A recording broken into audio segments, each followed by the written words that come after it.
Thanks for checking out another clip of the Cashflow Contractor. We'd love to have you as a part of our audience. Click subscribe wherever you get your podcasts. I've got people in construction who the guys just don't show up. So you got the perfect week or day planned. Everything's all laid out. All the gas tanks are full. All the machinery's where it's supposed to be. And the guy just doesn't show up. Or he calls and goes, man, I got to, people get sick and things like that. But obviously, what's the minimum I got to do around here not to get fired? Have another lady who does professional services. We talked for a long time yesterday. She's got this magnificent product that she sells, and it requires some skill. She's the highly skilled one, but it requires a lot of support skill. She has people who can do that. They want to work fewer than 25 hours a week. That's what they want to do. Yeah. Okay. And these guys, they do have a skill, but they make some serious bank. Okay. Which I'm not going to say. Even at $25 an hour? At 20, yeah. Or 25 hours a week, sorry. Hours a week. Yeah, they make really good money. And we talk all the time because there is more opportunity available to this company than they can possibly handle, especially right now. And so their opportunity is there to expand, but they're required only to have 25 hours a week. That's the requirement. Okay. They have the right to book them out for 40 hours. And this is not the first person I was talking about this morning. It's a different one. Yeah, different. But, and in that case, they've created confusion because the person working there, what's the minimum I have to do? Well, first of all, I hate that. That's the thing they look at. But do I have to do 25 hours or do I have to do 40 if they gave them to me? And they're basically turning down work because they want to take some time off. Yeah. Yeah. But it's in the company's best interest to take do the work. Yeah. And so that, number one, when we talk to people, I hear it all the time in passing. The kids these days don't want to work, or people these days don't want to work. They just want to, whatever. I don't think that's as true as the comments make it out to be. I mean, a lot of magnificent young people who just clearly work a lot of other people's rear ends off. But there is a segment out there that thinks that the minimum is what I need to do because I want work-life balance or some other kind of balance. Okay. Yeah. And a lot of times when you hear that, what they mean is not working. But anyway, that's me casting. I tend to think for most people that work-life balance is a life balance problem. Not always. Yes. There are jobs out there like, you're working an Amazon warehouse and you're waking up at 4 a.m. and staying until 6 p.m. and then you've got to go take care of kids. Yeah, the job is really tough, right? I totally understand that. You're a nurse and you're working the overnight shift and all this kind of stuff, and you've got to do 50 hours a week. Yeah, work is a challenge there.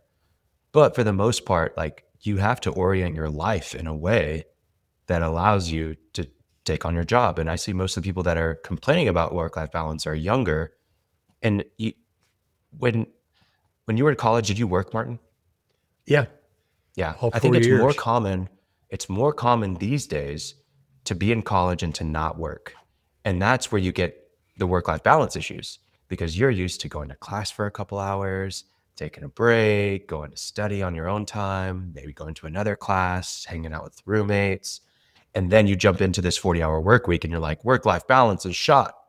And it's just such a big paradigm shift from high school straight into work or from college straight into work, right, that it's too hard. And so I think that most people that are older don't complain too much about work-life balance. And I think it's more of a life balance issue for most people that they're just not used to it.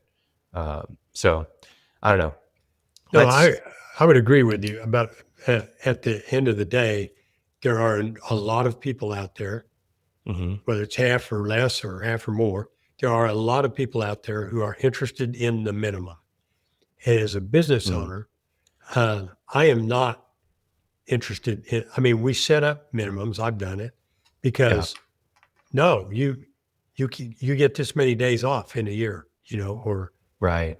whatever it is, So why would you even set the minimum in the first place? Because it almost becomes an anchor for them. I know. Well, you have to say, you have to list expectations. Okay.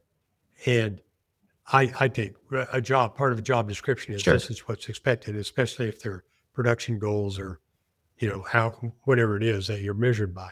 It's the idea of setting two of those. And I see that a lot. Okay. What do you mean the two?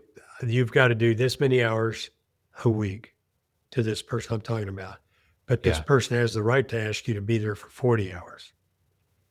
And they've got two minimums there. Yeah. I feel like setting the minimum there creates an expectation that you don't want to set. That's correct. It's the first thing. So I think what I would do, Martin, is I would have the rule that, hey, you work every single day, right? Unless you're taking a day off, you're here every day, regardless of hours. You're here every day.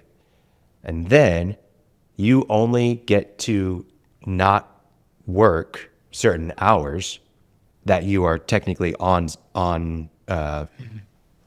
site if we can't give you work because we don't have the business, like customers aren't coming in. That's the only time. Otherwise, if we can schedule work for you, then you are working. Right. 100% agree with what you said. What we're talking about is setting expectations. Mm-hmm. They need to be clear and they need to be single. 40 hours is what we have you for.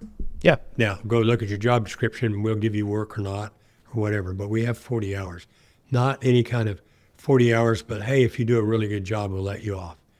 That may run counter to some people who do things like performance pay, where if they get all their work done in 4 days, they don't have to work the fifth. But that's clear expectations. Because if performance pay is great. Then that's the number one thing, I think. Two issues with this idea that people don't want to work anymore. Number one is, did you clearly set the expectations of what working is, time-wise and production-wise? And the second thing is, are you going to tolerate it if they fail on that regard? Are you going to put up with it? And there are more, you can set goals, you can set what minimum production is, but you have the full hours. And the minimum production in that case isn't that you get off if you've done that, you're okay. It's that if you're not doing that, you're in a performance improvement plan. Yeah. Right. Because that's absolutely what you have to produce if you want to work here. But you got to do more than that because that's what it takes to make the company, really succeed. Right. Thanks for checking out a clip from the Cashflow Contractor. We have full episodes where we go deep on topics that help you grow a construction business that runs without you so you can have less stress, more time, more money. Now, we've got other videos, other clips, but if you want to check out the full episode for this clip, you can click wherever our editor put it. It might be here, it might be there, it might be over my face, I don't know. But thank you for checking us out. We'd love to have you as a part of our audience. So subscribe or check out a full episode wherever you get podcasts.